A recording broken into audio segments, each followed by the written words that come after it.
class. Again welcome in online class. In the previous lecture we had discussed exercise 3.2. Question 1 was 1, 2, 3. 2, 3 was the homework. Okay. Let us start question number 4. Question number 4 is given. Find the mode and median of the given data. It is given data is mentioned here. We have to find the mode and median. Okay. So mode and median we have already discussed. Okay. Let us start mode.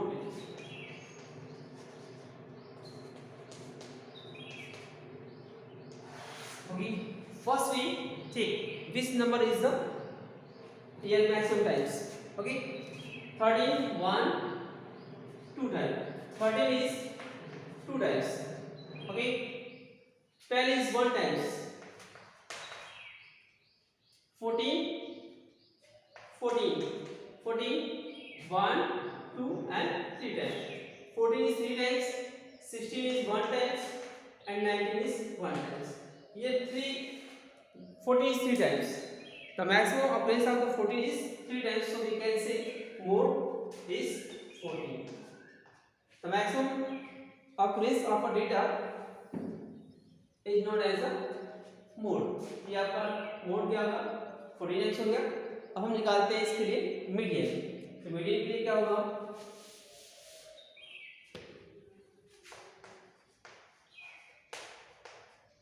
Median arrange into ascending order.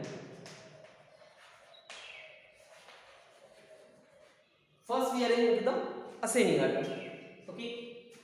Ascending order arrange करके सबसे पहले आपका क्या आएगा 12 1 times 13 2 times 14 1 2 and 3 43 times 16 and 19. Okay. First we should arrange the ascending order. Now count total number of terms. 1 2 3 4 5 6 7 8. Okay. 1 कर देते हैं 12 1 time से हो गया. सॉरी 12 2 टाइम से 12 and 12. So 1 2 3 4 5 6 7 8 and 9. Right. Total number of term is 9. तो median क्या होगा median n plus 9 divided by 2 क्या हो जाएगा 9 plus 9 term divided by 2. So 9 plus 1 क्या होगा 10 by 2. इसको डिवाइड करके क्या आएगा 5th term.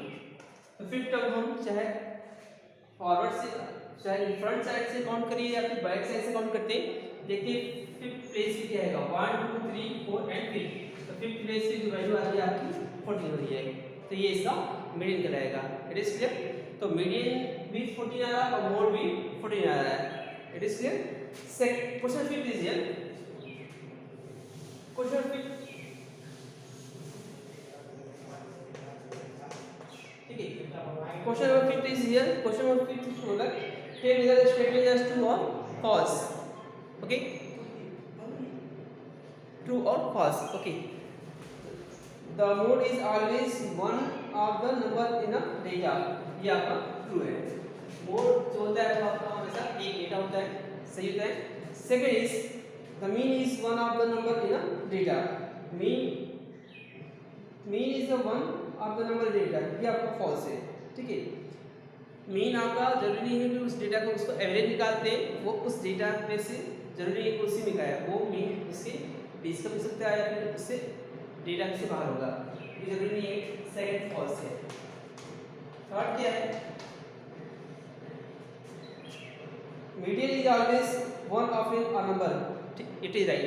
देखते हैं मीडियन जो भी आता है वो इस नंबर की जो भी नंबर अवेलेबल है उसी पर चल जाता है. ठीक है. मीडियन भी इसी में का है. और देखते हैं यहाँ पे मोड भी आया है. मोड भी 14. मोड और मीडियन दोनों सेम ही होते हैं. इसमें ये आपका 2 है. Fourth is here. फोर्थ आपका दिया है द डेटा मीन. इसका मीन निकालते हैं. तो देखते हैं यहाँ पे मीन आपका 6 4 3 8 plus 9 plus 12 plus 13 plus 9 1 2 3 4 5 6 7 8। Okay, तो देखिए यहाँ पे मीन कितना आएगा इसका,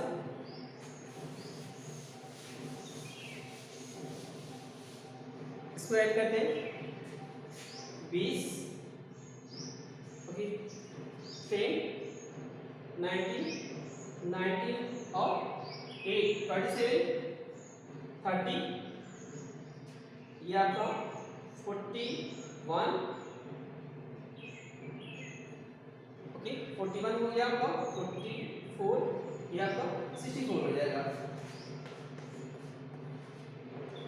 ओके, चेक करें इसमें 25, ठीक है 25 5 30 34 40 50 ठीक है 64। तो इसका देखिए ये मीन आया, तो क्वेश्चन बोला है इसका मीन 9 आएगा, वो false, right, it is the false. Next है bar graph. Next topic is the use of the bar graph of different purpose. It is clear, bar graph check करते हैं। Next topic is bar graph.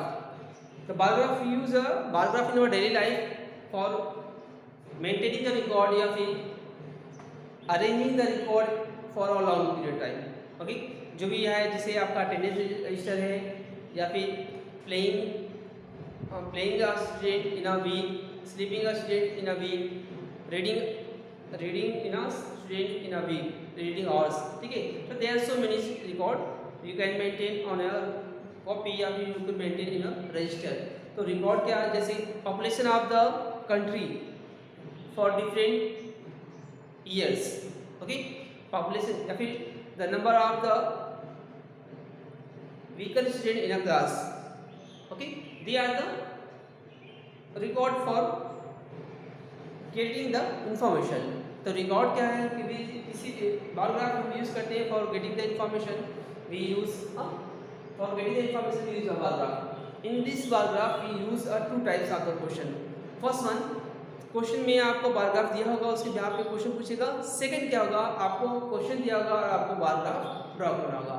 Bar graph draw करने के लिए सबसे पहले आपको अपने मन से स्केल लेना पड़ेगा कि we use a scale appropriate for given a data, ठीक है। तो बार ग्राफ के लिए डेटा दिया है, उसके हिसाब से हम उसको बार ग्राफ प्लॉट करेंगे। अब उसके लिए स्केल भी सिलेक्ट करना होगा। देखते हैं फर्स्ट वाला एक्सरसाइज 3.3 का जो आपका क्वेश्चन है। सबसे पहले फर्स्ट वाला क्वेश्चन है, इसमें आपको ऑलरेडी बार ग्राफ दिया है। वी हैव जो question is given, use the bar graph, figure में दिया है 3.3 का, to answer the following. Which is the most popular pet, आपको दिया है डॉग्स है स्टूडेंट, डॉग्स 10 स्टूडेंट लाइक करते हैं, cats 10 student, rabbit 2 student and okay hamsters आपका 4 student और अदर क्या है आपका 3 student। तो यहाँ पे बार ग्राफ में आपको एक क्या रिलेशन दिया है पेट एनिमल्स का स्टूडेंट के साथ। तो this bar graph show the information how many student like the different pet animals, okay. अब question is the which is the most popular pet. Question number A देखिए, तो most popular पेट सबसे ज्यादा कौन लाइक करते हैं, कैट्स, ओके कितने 10 है।